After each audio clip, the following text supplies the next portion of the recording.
యుద్ధానికి కూడా ఓ నీతి నియమం ఉంటుందని మోడీ ప్రభుత్వానికి అవేమీ లేవని మండిపడ్డారు సిపిఐ నేత నారాయణ. మహిళా రిజర్వేషన్ బిల్లుకు డీలిమిటేషన్ ను లింక్ పెట్టడం సిగ్గుచేటన్నారు. పాయసం ఇస్తూనే మరో చేతో విషాన్ని ఇస్తున్నట్లు కేంద్ర ప్రభుత్వ తీరు ఉందని మండిపడ్డారు. మహిళలను అడ్డం పెట్టుకుని బ్లాక్ మెయిల్ రాజకీయాలు చేస్తున్నారని ఆరోపించారు.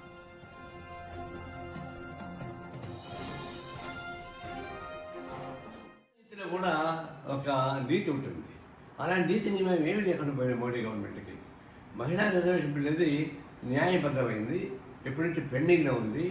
గీతా ముఖర్జీ గారు రాసినటువంటి రిపోర్ట్ని ఆమోదించండి రాజ్యసభలో, లోక్సభలో ఆమోదించాలి.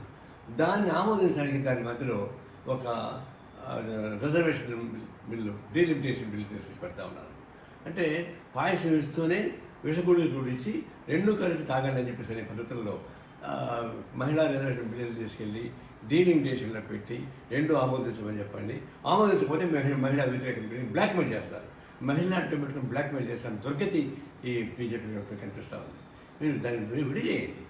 ఈ డీలిమిటేషన్ అయితే ఫెడరల్ సిస్టమ్. అది భారతదేశం మొత్తం సమైక్యంగా ఉండాలన్నా లేదా భవిష్యత్తులో ఉత్తర దేశం దక్షిణ దేశం మారిపోవాలన్నా అది వేరు చర్చిద్దాం. కానీ మహిళా బిల్లుకు దాన్ని లింక్ పెట్టకుండా మహిళా బిల్లునే దాన్ని ప్రవేశపెట్టి ఆమోదింపు చేయండి. ఆ తర్వాత డీలిమిటేషన్ గురించి చర్చించుకోవచ్చు. లేకపోతే ఇది యుద్ధ నీతి కాదు. మహిళలు అడ్డం పెట్టుకుని బ్లాక్ మెయిల్ చేయడం ఇంకోటి కానే కాదు.